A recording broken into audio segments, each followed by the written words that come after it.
안녕하세요. 만나서 반갑습니다. 저는 오늘의 교회를 섬기고 있는 신동식 목사라고 합니다. 이제 여러분과 함께 1대1 양육자반을 함께 하게 됐는데 함께 하게 돼서 영광이고 또 저도 우리 여러분들이 잘 배우고 또 나눌 수 있도록 최선을 다하도록 하겠습니다. 우리가 배울 것은 예수 그리스도 1, 2, 3, 4 그리고 성경, 기도, 그리고 교제, 전도, 그리고 성령 충만, 시험, 순종, 사역에 이르기까지 우리가 다양한 성경의 내용들을 함께 다뤄보게 될 텐데요. 시간에 제약이 있지만 우리 책에 있는 내용 중요한 부분들을 꼭 집어서 다루도록 하고 또 중간에 약간 생략된 부분들은 우리 말씀을 찾아보면서 얼마든지 쉽게 볼 수 있으시니까 우리 동반자와 함께 양육자를 같이 양육하거나 또는 양육자 반을 운영하시거나 할 때 도움될 만한 내용들을 그때그때 같이 나누도록 하겠습니다. 그래서 양육자 반을 운영하시려고 하시는 분들이나 또는 1대1 양육을 시작하시는 분 모두에게 필요한 내용이 될 수 있도록 저도 최선을 다하도록 하겠습니다. 자, 그러면 오늘 이 시간에는 예수 그리스도 1, 2과 먼저 함께 살펴볼 텐데요. 예수 그리스도 1, 2, 3, 4로 이루어져 있는 이유는 그만큼 예수님이 중요하시기 때문입니다. 그래서 예수님의 1, 2, 3, 4가 어떻게 이루어져 있냐면 예수 그리스도 1은 예수님은 누구신가에 대한 내용이고요. 그리고 예수 그리스도 2는 예수님은 어떤 일을 하셨는가. 그리고 예수 그리스도 3은 예수님은 지금 무엇을 하고 계시는가. 예수 그리스도 4는 예수님을 믿으십시오. 이렇게 구성이 되어 있어요. 좀 더 요약해서 말씀드리면 예수님은 누구신가 해서 예수님은 완전한 하나님이시고 완전한 사람이시다. 예수 그리스도 이 예수님 무엇을 하고 하셨는가? 예수님은 낮아지셔서 또 사회에 많은 억눌린 사람들과 또 소외된 사람들을 만나셔서 예수님은 죄의 문제를 해결하여 주셨습니다. 그리고 예수 그리스도 3, 예수님은 부활하셔서 다스리고 통치하신다는 내용. 예수 그리스도 4, 예수님을 믿으십시오. 이렇게 이루어져 있습니다. 오늘 예수 그리스도 1, 2과를 살펴볼 때 예수님에 대해서 알아보고 또 예수님이 죄 때문에 죽으셨다가 부활한 내용까지를 함께 다뤄보도록 하겠습니다. 자, 오늘 첫 번째 만남, 예수님은 어떤 분이십니까? 라고 하는 이 과를 나가기 전에 1대1 양육에 있어서 꼭 필요한 부분들을 먼저 말씀드리도록 하겠습니다. 자, 먼저 우리 동반자와 함께 같이 양육을 시작하려고 할 때 가장 먼저 해야 되는 것은 말씀 암송이거든요. 그래서 순서를 대략적으로 설명을 드리면 먼저 동반자와 함께 만나면 인사를 하시겠죠. 그리고 이제 만나서 삶을 나누시다가 이제 본격적으로 같이 양육을 시작할 때 가장 첫 번째는 말씀 암송을 시작하게 됩니다. 말씀 암송은 먼저 다 외워 놓으셔야 되죠. 그래서 동반자가 말씀 암송을 잘 할 수 있도록 도와주시고 말씀 암송을 점검을 해주시면 되겠습니다. 근데 양육자가 먼저 말씀 암송을 술술술술 하는 게 좋겠죠. 그리고 한번 해보시죠. 얘기를 하는 거예요. 그리고 나서 종이에다가 키 그림을 한번 그려보세요. 그리고 키 그림을 동반자에게 한번 그려보도록 시켜주시면 되겠습니다. 키 그림만 그리느냐? 키 그림을 계속 그리면 자주 익숙해지거든요. 근데 그 키 그림에 예수 그리스도, 구원의 확신, 하나님의 성품, 성경, 기도, 교제, 전도 이렇게 키 그림을 그리고 나서 그 키 그림을 하나하나 자세하게는 아니더라도 간단간단하게 설명을 할 수 있도록 도와주셔야 돼요. 그러니까 16주 동안 양육을 할 때 성경은 예를 들어서 성경은 하나님의 말씀입니다. 우리는 성경을 통해 하나님을 알게 됩니다. 기도는 하나님과 대화하는 것인데 기도를 통해 하나님과 대화합니다. 이렇게 하나하나의 핵심적인 내용들을 같이 외워주시고 또 같이 해보라고 얘기를 해주시면 되겠습니다. 자, 이게 시간이 얼마나 걸릴까요? 처음에는 좀 시간이 많이 걸리겠지만 점점 시간이 갈수록 1분 안에 다 하실 수가 있습니다. 자, 근데 어떤 리더분들께서는 이제 양육을 하시는 분들에게 대상으로 양육자반을 운영하실 수도 있죠.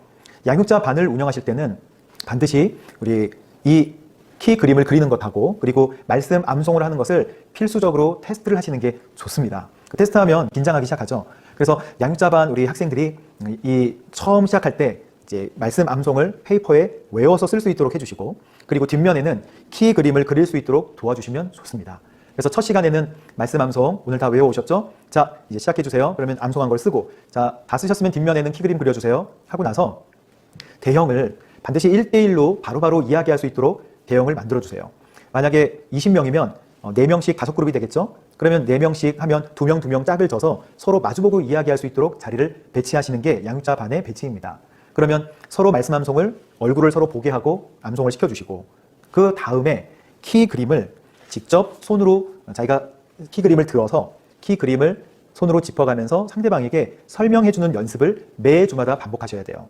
이것을 하는 이유는 이 키 그림 안에 모든 그 핵심적인 내용들이 다 들어있는데 이 키 그림을 실제로 계속 외워보면서 성경을 균형 있게 알아야 되고 또 내가 신앙생활을 균형 있게 해야 되는구나 라는 것을 계속해서 인식하게 되기 때문입니다.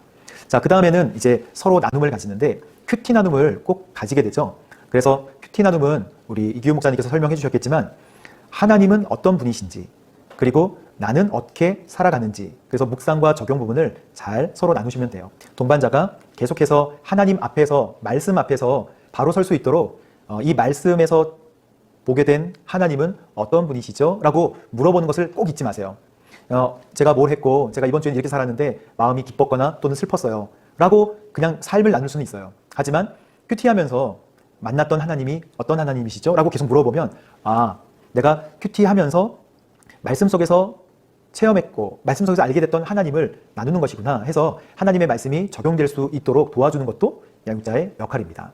자, 그렇게 하고 나서 요 발을 이제 천천히 시작하게 되는데 양육자반도 마찬가지지만 1대1로 양육자와 동반자가 함께 이야기를 할 때는 양육자가 너무 많은 이야기를 하게 되면 동반자는 졸게 됩니다. 그래서 양육자의 원칙은 동반자가 많이 이야기할 수 있도록 그리고 많이 들어줄 수 있도록 도와주세요. 동반자가 많이 이야기를 하는데 무슨 이야기를 하냐면 1대1 교재에 있는 모든 문항에 나와 있는 말씀을 반드시 오른쪽에 다 미리 적어 오게 하시고요. 그리고 이미 내용을 알고 있는 상태에서 1번 하면 1번의 말씀을 한번 읽어보시죠. 이렇게 말씀해 주시고 또 동반자가 1번의 말씀을 쭉 읽으면 자 그러면 답이 뭐라고 생각하세요? 라고 물어봐 주시고 설령 틀린 답을 이야기했을지라도 그렇군요. 그럼 좀 더 말씀을 자세히 살펴보도록 할까요? 라고 하면서 계속해서 말씀을 통해서 본인 스스로 정답을 찾아갈 수 있도록 도와주시면 되겠습니다. 동반자가 그럼 정답이 뭐예요? 진짜 이럴 때는 어떻게 해야 되나요? 라고 하면 양육자가 하나님의 말씀 가운데서 느꼈던 본인의 체험을 얘기해 주시면 돼요. 정답이 아니더라도 저는 이렇게 생각했어요 라고 해도 양육자를 무시하거나 또는 양육자가 시원치 않구만 뭐 이렇게 이야기하는 동반자들은 거의 없습니다.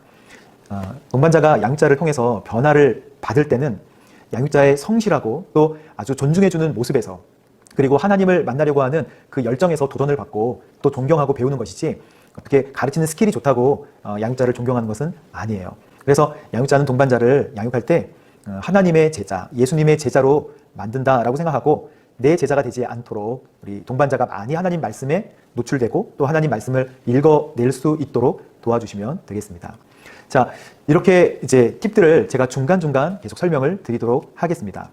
예수님은 어떤 분이신가? 학습 목표에 보면 예수님이 사람의 본성을 가진 참 사람임을 알게 하고 또 예수님이 하나님의 아들이심을 알게 하고 그리고 예수님의 본성을 이해하는 것이 왜 중요한지를 알게 한다. 이렇게 나와 있거든요.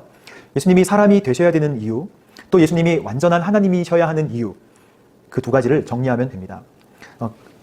요점부터 설명을 드리면 죄를 해결하기 위해서는 죄의 문제를 해결하기 위해서는 대제사장 자격이 필요한데요. 이 대제사장 자격을 가지려면 사람이면서 하나님의 부르심이 있어야 된다고 히브리서의 5장에 나와 있어요. 그래서 예수님은 이 두 가지 조건을 다 충족하기 위해서 하나님께서 제사의 방법을 마련해 놓으셨잖아요.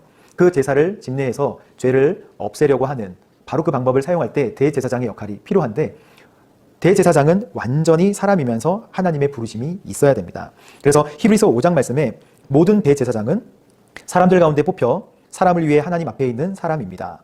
곧 대제사장은 예물을 드리고 또 속죄의 희생 제사를 드립니다. 라고 나와 있죠.